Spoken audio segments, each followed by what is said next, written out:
lahat para sa ating panalangin sa ngalan ng Ama, ng Anak, ng Espiritu Santo. Amen. Umaga mga bata. Magandang umaga, teacher. Ano ba sa ating klase ngayon? Wala, teacher. Mula, pakibasa muna ang ating mga alituntunin. Number 1, maupo ng maayos. Number 2, makinig kapag may nagsasalita. Number 3, itaas ang kamay kung nais magsalita. Number 4, respetuhin ang isa't isa. Naintindihan ba mga bata? Opo, teacher. Ang ating huling tinalakay kahapon? Yes, Catherine. Tungkol sa alamat. Magaling. Bigyan natin si Catherine ng Donisha clap. 1, 2, 3. 1, 2, 3. Very good, very good, very good. Magbigay ng halimbawa ng alamat. Yes, Catherine. Alamat ng pinya. Magaling. Bigyan naman natin ng Donisha clap si Catherine. 1, 2, 3. 1, 2, 3. Very good, very good, very good. Mayroon akong pira-pirasong mga larawan dito. Nais kong buuin ninyo ito at idikit sa pisara. Tatawag ako ng 2 estudyante na magdidikit ito dito sa pisara. So, yes, Kesha and Lovely. So, sa unang larawan, ano nakikita mo, Kesha? Langgam. Magaling. Bigyan natin ng Donisha clap si Kesha. 1, 2, 3. 1, 2, 3. Very good, very good, very good. Sa pangalawang larawan, ano nakikita mo, Lovely? Tipaklong. Magaling. Bigyan natin ng Donisha clap si Lovely. 1, 2, 3. 1, 2, 3. Very good, very good, very good. Magpatuloy, pakibasa muna ang ating mga layunin. Yes, Catherine. Sa pagtatapos ng aralin, ang mga mag-aaral ay inaasahang number 1, natutukoy ang kahulugang nagpabula. Number 2, nagpapahalagahan ang pagiging responsible sa mga desisyon na ginagawa sa buhay. Number 3, naisasayos ang pagkakasunod-sunod mga magyayari sa binasang pabula mula simula hanggang wakas. Base sa ating mga layunin, ano kaya ang ating paksa ngayong araw? Tungkol sa pabulat po, teacher. Pwede.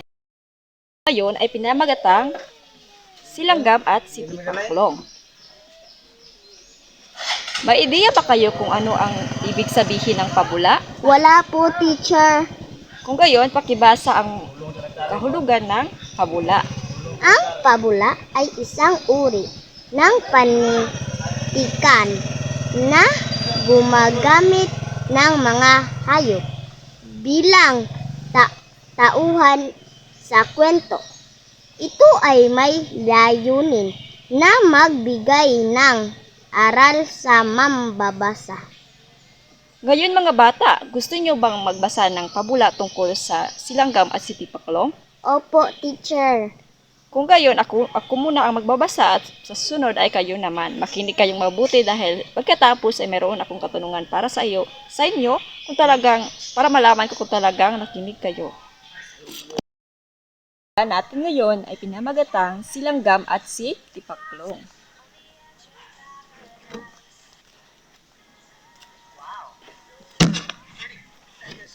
Isang umaga, maganda ang sikat ng araw. May isang tipaklong na masayang naglalaro sa damuhan.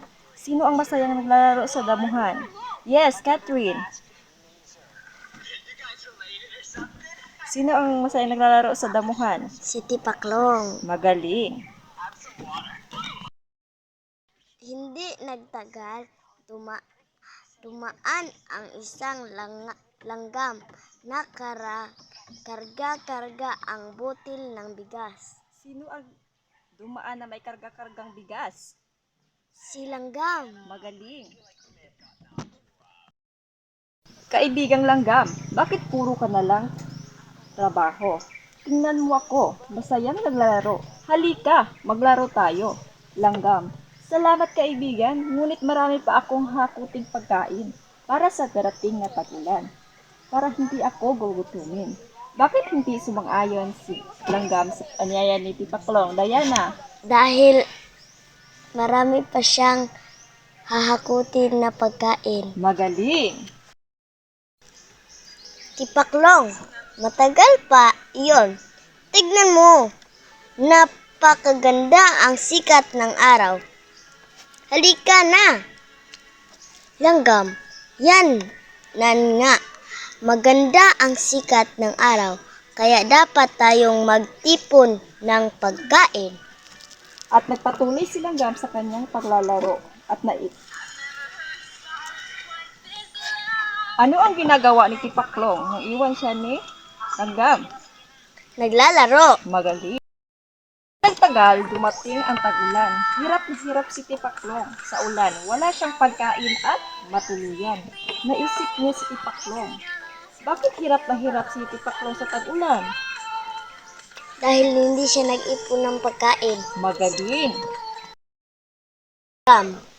Kay Tipaklong at pinatuloy niya ito sa kanyang bahay. Tipaklong, salamat kaibigan. Ngayon alam ko na ang sinabi mong habang maganda ang panahon, dapat mag-ipok ng maraming pagkain. Ano ang natutunan ni Tipaklong?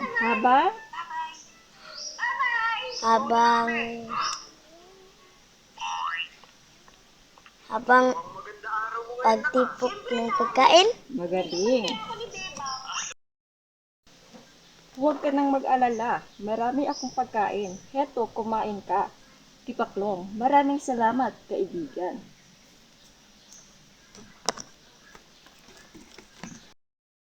Nahihiyang kumain si Tipaklong at masaya naman si Langgam na nakatulong siya sa kanyang kaibigan sa maliit na paraan.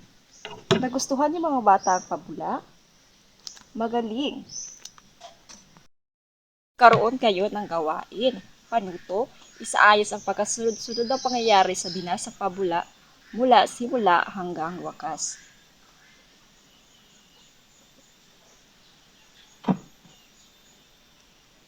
Tapos na ba mga bata?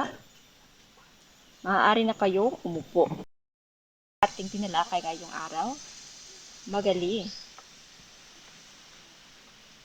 Bakit mahalaga na maging responsable tayo sa ating mga desisyon sa buhay? Yes. Erika, magaling. Sunod na aktibidad, bibigyan ko lamang kayo ng sagutang papel at sasagutan niyo ito sa loob lamang ng 5 minuto. At pagkatapos ay ipapasa niyo ito sa inyong kaklase na nasa harapan. Naintindihan mo mga bata? Pakisimula na. Tapos na ba mga bata? Magaling. Pakipasa ng inyong papel sa inyong klase na nasa harapan. Inyong takdang aralin, sumulat ng refleksyon mula sa nabasang pabula tungkol sa Silanggam at si Tipaklong at isulat ito sa isang kapat na papel.